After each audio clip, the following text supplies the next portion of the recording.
നമ്മുടെ ലീഡറുടെ മകള് പത്മജ വേണുഗോപാൽ അവരിപ്പോൾ BJPയുടെ ഭാഗമാണല്ലോ. അപ്പോൾ അവർ ഈ കോൺഗ്രസ് വിട്ട് BJPയിലേക്ക് പോയ സമയത്ത് ഈ കോൺഗ്രസിൻ്റെ പല നേതാക്കന്മാരും വളരെ വ്യാപകമായിട്ട് അവരെ പരിഹസിക്കുന്ന രീതിയിൽ പല പോസ്റ്റുകളും പല മാധ്യമങ്ങൾക്ക് ബൈറ്റും ഒക്കെ കൊടുത്തൊരു സന്ദർഭം ഉണ്ടായിരുന്നു. അപ്പോൾ അന്ന് ഈ രാഹുൽ മാങ്കൂട്ടത്തിലിൻ്റെ ഒരു പോസ്റ്റ് ഉണ്ടായിരുന്നു. അതായത് പത്മജ BJPയിലേക്ക് പോയി, ഇനി പത്മജ അറിയപ്പെടാൻ പോകുന്നത് പൊളിറ്റിക്കലി അറിയപ്പെടുന്നത് തന്തയില്ലാത്ത മകൾ എന്ന രീതിയിലാണെന്ന് പറഞ്ഞാൽ അത്രയും മോശമായ രീതിയിലുള്ളൊരു കമൻറ്റ്, അങ്ങനെ അർത്ഥം വരുന്നൊരു കമൻറ്റാണ് അന്ന് രാഹുൽ മാങ്കൂട്ടത്തിൽ പറഞ്ഞത്. ഇപ്പോൾ രാഹുൽ മാങ്കൂട്ടത്തിലിൻ്റെ വിഷയം ചർച്ച ചെയ്യപ്പെടുന്ന സമയത്ത് പത്മജ തിരിച്ചൊരു പോസ്റ്റ് ഇടുന്നുണ്ട്.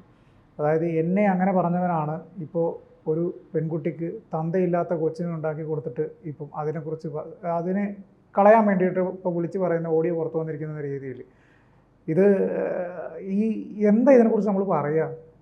ഇത് അല്ല, അത് അവർ സ്വാഭാവികമായിട്ടും വൈകാരികമായിട്ട് പറഞ്ഞാണ്. അവർക്ക് അച്ഛനോടുള്ള അടുപ്പം മാത്രമല്ല ആ അച്ഛനെക്കുറിച്ച് ആ അച്ഛനെ കൂടി ബന്ധിപ്പിച്ചുകൊണ്ടാണല്ലോ സത്യത്തിൽ ആ അച്ഛനെതിരായിട്ടാണല്ലോ അച്ഛനില്ലാത്ത മോളെന്ന് വിളിക്കുന്നത്. അപ്പോൾ അത് അറം പറ്റുകയെ കുരുത്തക്കേട് പറ്റുക എന്നൊക്കെ പറയും നമ്മൾ. അപ്പോൾ അതിനെ ഒരു സാധാരണ നാട്ടിൻപുറത്തൊരു വിശ്വാസം വെച്ച് പറയുന്നതാണ്. പക്ഷേ ഈ ഇഷ്യൂ എടുക്കുമ്പോൾ ഇതിൽ 2-3 കാര്യങ്ങൾ പത്മജയും പരിശോധിക്കേണ്ടതുണ്ട്. ഇത്തരം ആരോപണങ്ങൾ കരുണാകരൻ്റെ, നമ്മൾ ഈ കരുണാകരന് ശേഷമുള്ള പത്മജ, ഇപ്പോൾ BJPയിലെത്തിയ പത്മജയെ മാത്രം അറിഞ്ഞാൽ പോരല്ലോ. കരുണാകരൻ്റെ എന്താണ് പറയുക, പ്രതാപകാലത്ത് പത്മജയെക്കുറിച്ച് ഇത്തരം ആരോപണങ്ങൾ ധാരാളം ഉണ്ടായിരുന്നു. അങ്ങാടിപ്പാട്ടായിരുന്ന ആരോപണങ്ങൾ ധാരാളം ഉണ്ടായിരുന്നു. പക്ഷെ അന്ന് കോൺഗ്രസ്സോ, അത് ഒരു പക്ഷേ ലീഡറുടെ ഒരു പ്രഭാവം കൊണ്ടായിരിക്കും, കേരളം അത് ഗൗരവമായിട്ട് എടുത്തില്ല. അത് ലീഡർക്കെതിരെ വലിയ എന്തെങ്കിലും മക്കൾ ഇങ്ങനെയാണ് എന്ന് പറഞ്ഞപ്പോൾ ഇത്തരം ആരോപണങ്ങളിൽ നിന്ന് മുരളി മുക്തനല്ലല്ലോ. എന്നിട്ടും കരുണാകരനെതിരെ ഇതൊരു വലിയ ആരോപണമായിട്ടൊന്നും ആളുകൾ കൊണ്ടുവന്നിട്ടില്ല. പിന്നെ ഇത്തരം ഇഷ്യൂസൊക്കെ ആർക്കെതിരായിട്ടാണ്? കോൺഗ്രസ് രാഷ്ട്രീയം മാത്രം എടുത്തു കഴിഞ്ഞാൽ ആർക്കെതിരായിട്ടാണ് ഇല്ലാത്തത്? നെഹ്റുവിനെതിരെ ഉണ്ടായിട്ടില്ലേ? ഇന്ദിരാഗാന്ധിക്കെതിരെ ഇഷ്ടം പോലെ ഉണ്ടായിട്ടില്ലേ? ഇപ്പോൾ പുതിയൊരു കാലമായതുകൊണ്ട് രാഹുൽ ഗാന്ധിയുടെ വിദേശയാത്രകൾ, കൊളംബിയ, അത് എന്നൊക്കെ പറഞ്ഞിട്ട് അദ്ദേഹത്തിനെതിരെ ഉണ്ട്. ഞാൻ പറഞ്ഞ ഏത് നേതാവിനെതിരെ ഉണ്ട്. പക്ഷേ ഇതിലിപ്പോൾ ആകെ പ്രസക്തമായൊരു കാര്യം, ഇതൊരു ഈ പേഴ്സൺ ടു പേഴ്സൺ ഇഷ്യൂ ആണ്. ഒരു പെൺകുട്ടിയോട് മോശമായി പെരുമാറുന്ന കംപ്ലൈൻറ്റ് പാർട്ടിക്ക് കിട്ടിയാൽ 2 കാര്യങ്ങൾ പാർട്ടി ചെയ്യണം. പാർട്ടി പ്രവർത്തകൻ വിത്തിൻ ദി പാർട്ടി ഫിനിഷ് ചെയ്യേണ്ട ഇഷ്യൂ ആണിത്. ഒരു യുവ നേതാവിനെതിരെ പാർട്ടിക്കകത്തൊരു ഇഷ്യൂ വന്നാൽ, പാർട്ടിക്ക് അത്തരം കംപ്ലൈൻറ്റ് കിട്ടിയാൽ 2 കാര്യങ്ങൾ പരിശോധിക്കണം. ഒന്ന്, ആ നേതാവിനെ കറക്റ്റ് ചെയ്യണം പാർട്ടി ചെയ്യേണ്ടത്. 2, അതിന് നടപടി എടുക്കാതിരുന്നാൽ മാത്രമാണ് പാർട്ടിക്ക് പുറത്ത് അതൊരു ഇഷ്യൂ ആയിട്ട് പോകേണ്ടത്. ഇതിലിപ്പോൾ ഈ കുട്ടിയുടെ പേര് അല്ലേ, റിനി അല്ലേ, ഈ കുട്ടി ഉന്നയിക്കുന്നൊരു ഇഷ്യൂ ഞാൻ പേഴ്സണലി അത് പരിഹരിക്കാൻ ശ്രമിച്ചതാണ്, അവനെ കറക്റ്റ് ചെയ്യാൻ ശ്രമിച്ചതാണ്. എന്നോട് മിസ്ബിഹേവ് ചെയ്തപ്പോൾ ഞാൻ അദ്ദേഹത്തെ വ്യക്തിപരമായി പരമാവധി അഡ്വൈസ് ചെയ്യാനും തിരുത്താനും ശ്രമിച്ചതാണ്. പിന്നെയും അത് തുടർന്നപ്പോൾ വളരെ വെല്ലുവിളിച്ച് എന്നെ ഹൂ കെയേഴ്സ് എന്ന് പറഞ്ഞു എന്ന് മാത്രമല്ല, അവനതൊരു വലിയ അഭിമാനമായിട്ട് എടുക്കുകയാണ്.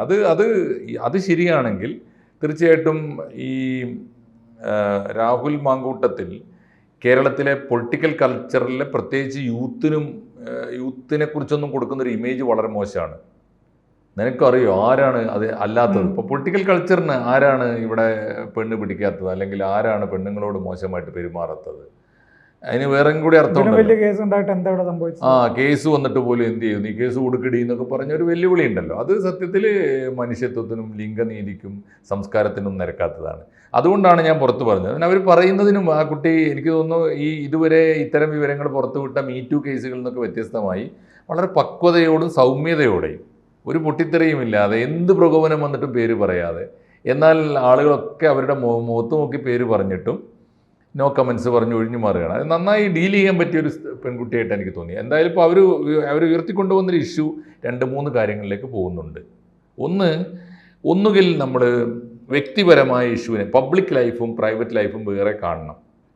പബ്ലിക് ലൈഫിനെ വിലയിരുത്താനുള്ള മാനദണ്ഡങ്ങൾ വേറെയും പ്രൈവറ്റ് ലൈഫ് വേറെയുമാണ്. ഇനി ഒരാളുടെ സ്വകാര്യ ജീവിതത്തിൽ സ്ത്രീ വിരുദ്ധവും മനുഷ്യത്വരഹിതവുമായ സ്വഭാവങ്ങളുണ്ടെങ്കിൽ അയാളെ പാർട്ടിയിലേക്ക് എടുക്കുമ്പോഴും പാർട്ടിയിൽ സ്ഥാനമാനങ്ങൾ കൊടുക്കുമ്പോഴുമാണ് അയാളെ ഇവാലുവേറ്റ് ചെയ്യേണ്ടത്. ഇത്ര വലിയൊരു പദവിയിൽ എത്തിച്ചിട്ട് പരാതി വരാൻ ഇടയാക്കരുതായിരുന്നു പാർട്ടി. സത്യത്തിൽ ഈ ഇഷ്യൂവിൽ രാഹുൽ മാങ്കൂട്ടത്തിനേക്കാളും വലിയ പ്രതിസ്ഥാനത്ത് നിൽക്കുന്നത് ഇത്രയും കാലം കോൺഗ്രസ് പാർട്ടി ഭരിച്ചവരാണ്.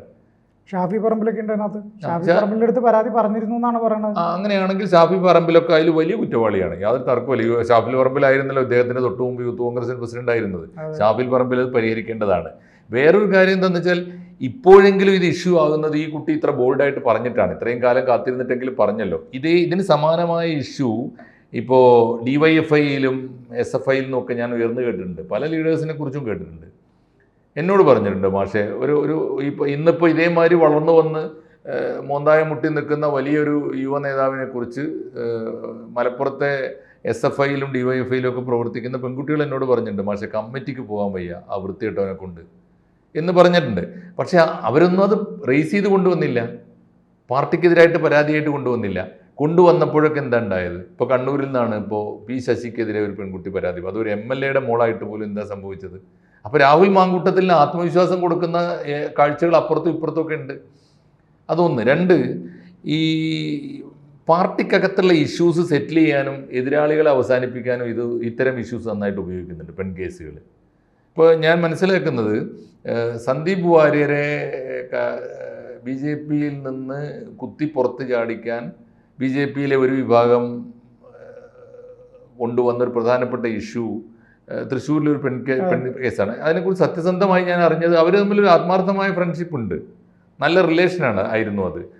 അല്ലെങ്കിൽ അങ്ങനെ സംഭവിച്ചു കഴിഞ്ഞിട്ടുണ്ട്. അന്ന് നമ്മൾ വാർത്തകളിലൊക്കെ വന്നിരുന്നത് ഈ BJP നേതാവിനെ തല്ല് കിട്ടി, നാട്ടുകാരെടുത്തിട്ട് പെരുക്കി എന്നൊക്കെ പറഞ്ഞിട്ടുള്ള വാർത്തകളാണ് വന്നിരുന്നത്. അതേ ദിവസം വൈകുന്നേരം സന്ദീപ് വാര്യർ ചർച്ചയ്ക്ക് 8 മണിക്കത്തെ ചർച്ചയ്ക്ക് വന്നിരുന്നിട്ട് വെല്ലുവിളിക്കുന്നുണ്ട്, നിങ്ങൾ ഉൾപ്പെടെ വാർത്ത കൊടുത്തല്ലോ എന്നെ തല്ലിയെന്ന്, എൻ്റെ ശരീരത്തിൽ എവിടെയെങ്കിലും ഒരു ആക്രമണം നടന്നതിൻ്റെ ഒരു പാട് നിങ്ങൾക്ക് കാണിച്ചു തരാൻ പറ്റുമെന്ന് ചോദിക്കുന്നുണ്ട് സന്ദീപ് വാര്യർ. സത്യത്തിൽ അത് ഒതുക്കാൻ വേണ്ടിയിട്ട് ഇഷ്യൂ ആക്കുന്നതാണ് വ്യക്തിപരമായ ബന്ധങ്ങൾ. ഇപ്പൊ അതുപോലെ തന്നെ ഓർമ്മയുണ്ടോ, പണ്ട് രാജ്മോഹൻ ഉണ്ണിത്താൻ ഞങ്ങളുടെ മഞ്ചേരിയിൽ ഒരു കേസിൽ പെട്ടു. ആലോചിച്ച് നോക്കൂ, സത്യത്തിൽ ആർക്കെങ്കിലും ഒഫൻസ് ഉണ്ടോ? ഇല്ല.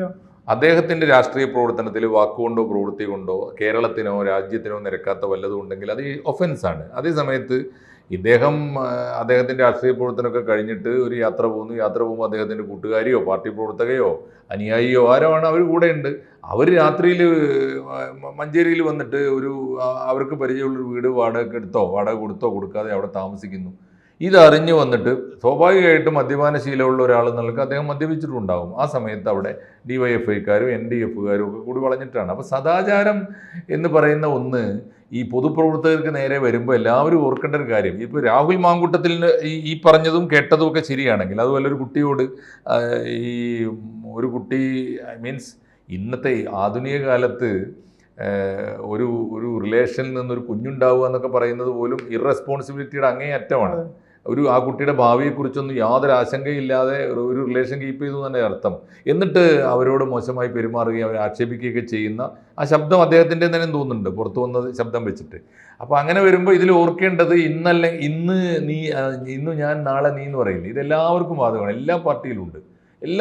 എടുത്തു നോക്കും. മുസ്ലിം ലീഗിൽ എത്ര കേസുകൾ വന്നു, എത്ര കേസ്. ഇപ്പോൾ നമ്മൾ ഈ പറയുന്ന മാധവിക്കുട്ടി കേസ് വരുന്നതിന് മുമ്പ് തന്നെ സമദാനിക്കെതിരെ ദേശാഭിമാനിയിലൊക്കെ വാർത്ത ഉണ്ടായിരുന്ന വലിയ ഇഷ്യൂ ഉണ്ടായിരുന്നു. അദ്ദേഹം പഠിപ്പിച്ചുകൊണ്ടിരിക്കുന്ന കോളേജിലെ ഒരു സ്റ്റുഡൻറ്റുമായിട്ട് പിന്നെ ഇത്തരം റിലേഷനാണോ ഉപയോഗപ്പെടുത്തലാണോ എന്ന് എനിക്ക് അറിഞ്ഞുകൂടെ, എന്തായാലും അത് ഉണ്ടായി വരികയും എന്നിട്ട് അദ്ദേഹത്തെ രാത്രി ആ കുട്ടിയുടെ വീട്ടിലേക്ക് വിളിച്ചു വരുത്തി അവിടെ തടഞ്ഞു വെച്ചിട്ട് നിർബന്ധിച്ച് കല്യാണം കഴിപ്പിച്ചൊക്കെ ദേശാഭിമാനി വാർത്ത വന്നതാണ്. ഞാൻ പറഞ്ഞു ഇതൊക്കെ മുസ്ലിം ലീഗിൽ പല നേതാക്കളും. കുഞ്ഞാലിക്കുട്ടിയുടെ കേസ് പിന്നല്ലേ വന്നത്. കുഞ്ഞാലിക്കുട്ടിയുടെ കേസ് ഒരു പൊതുപ്രവർത്തകൻ എന്ന നിലയിൽ ഉന്നയിക്കാവുന്ന എന്തോ ഇഷ്യൂ അതിനകത്ത് ആരാ കംപ്ലൈൻറ്റ് ഉണ്ടായിരുന്നത്? പിന്നെ കംപ്ലൈൻറ്റ് ആയി വരുന്നത് ഈ കേസ് കോടതിയിൽ തേച്ചു മാറ്റി കളയാൻ ശ്രമിക്കുമ്പോഴാണല്ലോ. സത്യത്തിൽ ഈ സദാചാരത്തെക്കുറിച്ചൊക്കെയുള്ള നേർക്കുനേരെയുള്ള കാഴ്ചപ്പാട് വെച്ച് ഈ നേതാക്കന്മാരൊക്കെ കോടതിയെ ഫേസ് ചെയ്യാൻ തയ്യാറാണോ വേണ്ടത്? ആളുകളെ ആക്ഷേപിക്കല്ല, കോടതിയെ ഫേസ് ചെയ്യുക. അങ്ങനെ സംഭവം ഉണ്ടായിട്ടുണ്ട്, ഞാൻ അതിന് പ്രതിഫലവും കൊടുത്തിട്ടുണ്ട്. അവളെ ഉഭയകക്ഷി സമ്മതപ്രകാരം വന്നതാണ്, അവൾക്ക് 18 വയസ്സ് പൂർത്തിയായിട്ടുണ്ട് എന്ന് പറഞ്ഞാൽ തീരേണ്ട കാര്യമുള്ളൂ. അതിന് പകരം നമ്മൾ ഈ സദാചാരം എന്ന് പറയുന്നത് ഈ യാഥാസ്ഥിക സമൂഹത്തെ പ്രീതിപ്പെടുത്താൻ വേണ്ടി കളിക്കുന്ന ഗിമ്മിക്കാണ്. ആ ഗിമ്മിക്കിലാണ് ഇത് മുഴുവൻ അരുതാത്തത് മുഴുവൻ ചെയ്തു പോകുന്നത്. അതിലാണ് ഇത് മുഴുവൻ ഒളിപ്പിക്കേണ്ടി വരുന്നത്. അതിലാണ് ഇവരൊക്കെ കുറ്റവാളികളായിത്തീരുന്നത്. അതുകൊണ്ട് ചെയ്യേണ്ട കാര്യം ഇത്രയേ ഉള്ളൂ. ഒന്നുകിൽ കേരളീയ സമൂഹത്തിൽ പഴയ സാമ്പ്രദായിക മൂല്യങ്ങൾ പ്രകാരം ജീവിക്കാൻ പുതിയ തലമുറയും പഠിക്കുക, അതാണ് ഒരു വഴിയുള്ളത്. അല്ലെങ്കിൽ സ്വതന്ത്രമായി ജീവിക്കാനും അതിനെ നേരിടാനും അങ്ങനെ ജീവിച്ചുകൊണ്ട് ഞാൻ പൊതുപ്രവർത്തനം നടത്തും. സൗകര്യമുണ്ടെങ്കിൽ വോട്ട് ചെയ്താൽ മതി, സൗകര്യമുണ്ടെങ്കിൽ എന്നെ നിങ്ങൾ ഭാരവാഹി ആക്കിയാൽ മതി, നിങ്ങൾ MLA ആക്കിയാൽ മതി എന്ന് ബോൾഡായി. അതിനൊരു വ്യക്തിത്വം വേണം, പേഴ്സണാലിറ്റി വേണം. അതായത് ഇപ്പോൾ പ്രണയം പോലുള്ള വികാരങ്ങളെ അത് ഇപ്പോൾ വിത്തിൻ ദി ഫാമിലി ആവാം, ഫാമിലിക്ക് പുറത്താകാം, വിവാഹപൂർവ്വ ബന്ധങ്ങളാകാം, വിവാഹത്തിന് ശേഷമുള്ള വിവാഹേതര ബന്ധങ്ങളും ആവാം. ഇതൊക്കെ ലീഗലാണ് ഇപ്പോൾ. ലീഗലായ ഒരു രാജ്യത്ത് നിയമപ്രകാരം ജീവിക്കുന്നവനെ, രാജ്യത്ത് ഏതെങ്കിലും നിയമം ലംഘിക്കുന്നവനല്ലേ നമുക്ക് കുറ്റവാളി എന്ന് വിളിക്കാൻ പറ്റുള്ളൂ. അങ്ങനെയാണെങ്കിൽ ഇത്തരം കുറ്റകൃത്യങ്ങളെയൊക്കെ കുറെ കൂടി ധൈര്യമായി നേരിടാൻ, കുറ്റകൃത്യമല്ലാത്ത സ്വഭാവങ്ങളെ ഓരോരുത്തരും ധൈര്യമായി നേരിടാൻ തയ്യാറാവുകയാണ് വേണ്ടത്. ഏതായാലും ഇത് കുറേ ഇഷ്യൂസ് പുതുതായിട്ട് ഉയർത്തുന്നുണ്ട്. പിന്നെ ഇത്തരം ഇഷ്യൂ ഒരുപാട് കാലം അറിയാവുന്നവർ, അവർ തമ്മിൽ നല്ല റിലേഷനാണെന്ന് അറിയാവുന്നവർ, ഞാനും നീയും തമ്മിൽ ഒരുമിച്ച് നല്ല കൂട്ടുകാരായി കഴിഞ്ഞു കൂടുമ്പോൾ നിനക്കൊരു റിലേഷൻ ഉണ്ടെങ്കിൽ ഞാൻ തീർച്ചയായിട്ടും അറിയുമല്ലോ. അത് അന്നൊന്നും ഉപയോഗിക്കാതെ ഒരു നിർണായക ഘട്ടത്തിൽ ഞാനും നീയും ഏതെങ്കിലും ഒരു ഇടപാടിൽ പിണങ്ങുമ്പോൾ ഇട്ട് ചാമ്പുക എന്ന് പറയില്ലേ, അതൊക്കെ സംസ്കാരശൂന്യമായ ഇടപാടാണ്. അത് ഒരുപക്ഷെ അത്തരം റിലേഷൻ മാന്യമായി കീപ്പ് ചെയ്യുന്നതിനേക്കാളും മോശം കാര്യമാണ്. ഞാൻ മനസ്സിലാക്കിയെടുത്തോളം ഇന്ത്യൻ രാഷ്ട്രീയത്തിൽ, ലോകരാഷ്ട്രീയത്തിലെ ചിത്രങ്ങൾ ഇഷ്ടം പോലെ ഉണ്ട്, ഇന്ത്യൻ രാഷ്ട്രീയത്തിൽ സ്വകാര്യമായ ബന്ധങ്ങൾ ഉണ്ടായിരുന്ന ഒരുപാട് പേരുണ്ട് വിവാഹേതരമായി. രാഷ്ട്രീയത്തിൽ മാത്രമാണോ, കൾച്ചറിലില്ലേ, കലയിലില്ലേ, സാഹിത്യത്തിലില്ലേ? അതിനെയൊക്കെ അതിൻ്റെ വില കൊടുത്താൽ മതി. ചങ്ങമ്പുഴയെയും വയലാറിനെയൊക്കെ നിങ്ങൾ പരസ്ത്രീ മാറ്റി നിർത്തിയാൽ കവിത ഉണ്ടാവുമോ? അപ്പോൾ അതൊക്കെ അതിൻ്റെ അർഹിക്കുന്ന രീതിയിൽ ഇവാലുവേറ്റ് ചെയ്യാൻ നമ്മളിപ്പോഴും വളർന്നിട്ടില്ല. ഒരു രാഷ്ട്രീയത്തെ വിലയിരുത്തേണ്ടത് അതിൻ്റെ മാനദണ്ഡങ്ങൾ കൊണ്ടാണ്, പൊതുജീവിതത്തെ അതിൻ്റെ മാനദണ്ഡങ്ങൾ കൊണ്ടാണ്, സ്വകാര്യ ജീവിതത്തെ അതിൻ്റെ മാനദണ്ഡങ്ങൾ കൊണ്ടാണ്. ഇമോഷണൽ ലൈഫിനെ അങ്ങനെയാണ്, ലിറ്റററി ലൈഫിനെ അങ്ങനെയാണ് വിലയിരുത്താൻ പറ്റണം. ഇപ്പോൾ എന്തിനാണ് ശശി തരൂരിൻ്റെ, നമുക്ക് അവസാനിപ്പിക്കാം, ശശി തരൂരിൻ്റെ ഭാര്യ മരിച്ചത് എന്തിനാ? സുനന്ദ പുഷ്കർ അവർ ആദ്യത്തെ ഭാര്യയല്ലല്ലോ. സുനന്ദ പുഷ്കർ ഒരു ഘട്ടത്തിൽ അവരോട് പ്രണയത്തിലാവുകയും അദ്ദേഹത്തിൻ്റെ കൂടെ പോവുകയും പിന്നെ നിർബന്ധം പിടിച്ച് തന്നെ അവരോട് അദ്ദേഹത്തിൻ്റെ കൂടെ വൈഫായി എന്ന് പറയുന്നു, ജീവിക്കാൻ തുടങ്ങുകയും ചെയ്യല്ലേ. അങ്ങനെ ഇരിക്കുമ്പോഴാണ് അദ്ദേഹത്തിന് ലോകം മുഴുവൻ കാമുകിമാരുണ്ടാവുന്നത്. എത്ര കാലിബറുള്ള മനുഷ്യനല്ലേ. അദ്ദേഹത്തിന് ഒരു പാകിസ്ഥാൻ ജേർണലിസ്റ്റ് അല്ലേ, ഒരു പാകിസ്ഥാൻ വനിതാ ജേർണലിസ്റ്റുമായിട്ട് അടുപ്പമുണ്ടാവുന്നു.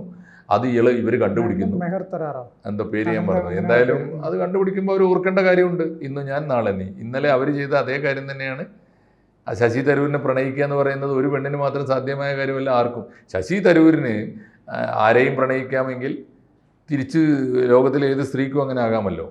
പിന്നെ നമ്മൾ ഈ പറയുന്ന പഴയ ഏകപത്നി അല്ലെങ്കിൽ ആ ഒരു സദാചാരത്തിൻ്റെ കാലമൊക്കെ പോയിട്ടുണ്ട്. തീർച്ചയായിട്ടും നമ്മൾ പറഞ്ഞാൽ ആദ്യം ഇനിയിപ്പോൾ അങ്ങനെ ജീവിക്കുന്നവർ പോലും സ്വന്തം മക്കളെ പോലും ബോധ്യപ്പെടുത്താൻ കഴിയില്ല. അങ്ങനെ ഒരു കാലമല്ല. അതുകൊണ്ട് പുതിയ കാലത്തിൻ്റെ മൂല്യബോധം, സദാചാരബോധം, അതിനെ ഇവാലുവേറ്റ് ചെയ്യാനുള്ള നമ്മുടെ ടൂള് മാറേണ്ടതുണ്ട്. നമ്മുടെ ടൂളും നമ്മുടെ മാനദണ്ഡവും നമ്മുടെ വിലയിരുത്തൽ ശേഷിയും നമ്മുടെ നിരീക്ഷണവും അതനുസരിച്ച് ഞാൻ പറയുന്നത്, അതനുസരിച്ച് പാർട്ടികളുടെ രീതിശാസ്ത്രങ്ങളും മാറണം. എല്ലാ പാർട്ടിയും ഞാൻ നോക്കുമ്പോൾ ഏത് പാർട്ടിക്കകത്താണ് ഇത്തരം ആരോപണങ്ങൾ വരാത്തത്? ഇപ്പോഴും ഉണ്ടല്ലോ അത്തരം ആരോപണങ്ങൾ. പാലക്കാട്ടെ സന്ദീപ് വാര്യർക്കെതിരെ വലിയ ആരോപണങ്ങൾ കൊണ്ടുവന്ന ഒരു നേതാവിൻ്റെ കുടുംബം RSSനെ മൊത്തമായി ഇത്തരം വളഞ്ഞ വഴിയിലൂടെ അല്ലെങ്കിൽ ഈ പറഞ്ഞ അവിഹിതമായ മാർഗത്തിലൂടെ കയ്യിലെടുക്കുന്നു എന്ന ആക്ഷേപമുണ്ട്. അതൊക്കെ വന്നതാണ് പുറത്ത്. ഇങ്ങനെ ഒരു കാലത്ത് ഒരു നേതാവിനെ യൂത്ത് കോൺഗ്രസ്സുകാരനാണ് എന്നതുകൊണ്ട് കിട്ടുമ്പോൾ ഉള്ളതായിരിക്കാം, ഉണ്ടെങ്കിൽ തന്നെ അദ്ദേഹത്തെ ഇത്രത്തോളം എത്തിച്ചതിൽ ആ പാർട്ടിക്ക് പങ്കുണ്ട്, നമ്മുടെ കേരളീയ സമൂഹത്തിൻ്റെ സദാചാര ബോധത്തിന് പങ്കുണ്ട്. അത് വേണ്ട വിധത്തിൽ ഒരു ഇഷ്യൂ വരുമ്പോൾ അവിടെ വെച്ച് പരിഹരിക്കാനുള്ള ആർജവം കാണിക്കാത്ത പെൺകുട്ടികൾക്കും പങ്കുണ്ട്. പെൺകുട്ടികൾ മാത്രമല്ല, പെൺകുട്ടികൾ കേരളത്തിൻ്റെ ചരിത്രത്തിൽ ഉയർത്തിക്കൊണ്ടുവന്ന ഇഷ്യൂസൊക്കെ ജെനുവിനാണോ? എത്ര സ്ത്രീ പീഡന കേസ് ഉഭയകക്ഷി സമ്മതപ്രകാരം ആഹ്ലാദപൂർവ്വം അനുഭവിച്ചിരുന്ന കേസ് എപ്പോഴെങ്കിലും ഇടപാട് തെറ്റുമ്പോഴല്ലേ ഇത് കേസായി വരുന്നത്? ഇതൊക്കെ കുറച്ചുകൂടി വസ്തുനിഷ്ഠമായി പരിശോധിക്കാൻ തയ്യാറായാൽ നന്നായിരിക്കും. ഇപ്പോൾ നമ്മൾ രാഹുൽ മാങ്കൂട്ടത്തിനെ ആരെയും ന്യായീകരിക്കുന്നില്ല നമ്മൾ, പക്ഷേ ഇത് രാഷ്ട്രീയമല്ല എന്നെങ്കിലും പറഞ്ഞു വെച്ചേ തീരൂ.